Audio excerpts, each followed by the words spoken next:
наблюдения за этим прекрасным объектом Вселенной необходимо будет воспользоваться очень мощным оборудованием. Туманности являются уникальными космическими объектами, поэтому для них создан специальный каталог классификации, каталог Барнарда. В нем описаны самые доступные для наблюдения темные туманности.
Все объекты, которые туда попадают, начинают менять свою форму.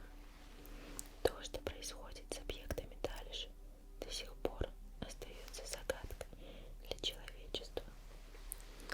И существует теория, согласно которой черные дыры появляются на местах потухших огромных звезд. Такие звезды больше Солнца. Ученые выдвинули предположение, согласно которому во Вселенной должны существовать белые дыры.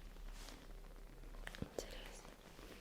Они являются полными противоположностями черных дыр. То есть, если из черной дыры невозможно выбраться, то в белую дыру невозможно попасть. Звучит как кафюр. И в настоящее время доказательств существования белых дыр во Вселенной нет. Нет. Одна из интереснейших теорий — теория про параллельные вселенные.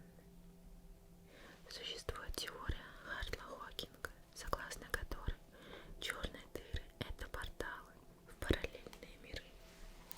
Согласно теории Хартла-Хокинга, одновременно существует бесконечное количество вселенных. В этих вселенных происходят всевозможные события, которые не произошли в нашем мире. Возможно, там существуют другие законы природы, или человечество развивалось совершенно другим путем. Ученые еще с древних времен обсуждали возможность существования параллельных вселенных. Но существование параллельных вселенных никак не доказано и не подтверждено. Но это довольно интересная идея, которая легла в основу многих известных произведений. Да. Так. Что же у нас тут дальше? Космический рев. Еще одной загадкой космоса является космический рев. Еще в 2006 году ученые обнаружили в космосе радиоволны неизвестного происхождения. Они были намного громче всего, что ученые слышали раньше. До сих пор неизвестно, что это было, но данное явление получило название космический рев. Необходимо сказать, что в космосе на самом деле нет звуков в привычном нам понимании. Люди в открытом космосе ничего не слышат, так как там нет подходящей для распространения звука среды. Но во Вселенной присутствует электромагнитное колебание, которое ученые преобразовывают в привычный нам звуковой формат. И таким образом у каждой планеты и любого другого космического тела есть свой неповторимый звук. И самой громкой планетой во Вселенной является планета К2-141b. Там все время царит невероятный грохот. Это происходит из-за чудовищных ветров, которые непрерывно бушуют на планете. Так, а теперь давай попробуем развеять некоторые космические мифы. Очень давно существует такое заблуждение, что Великую Китайскую стену видно с Луны. Безусловно, Великая Китайская стена является величайшим сооружением человечества. Ее длина составляет практически 22 тысячи километров, но при этом ее ширина равна всего лишь 6 метрам.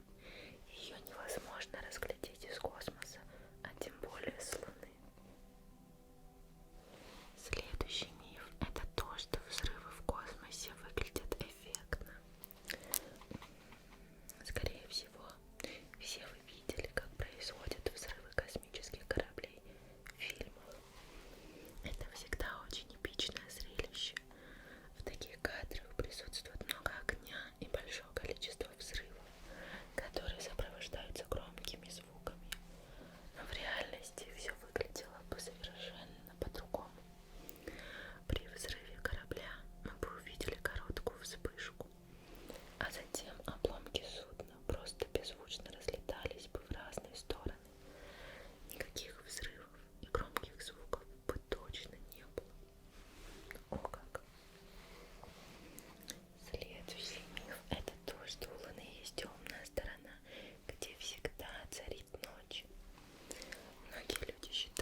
очень высокой скорости.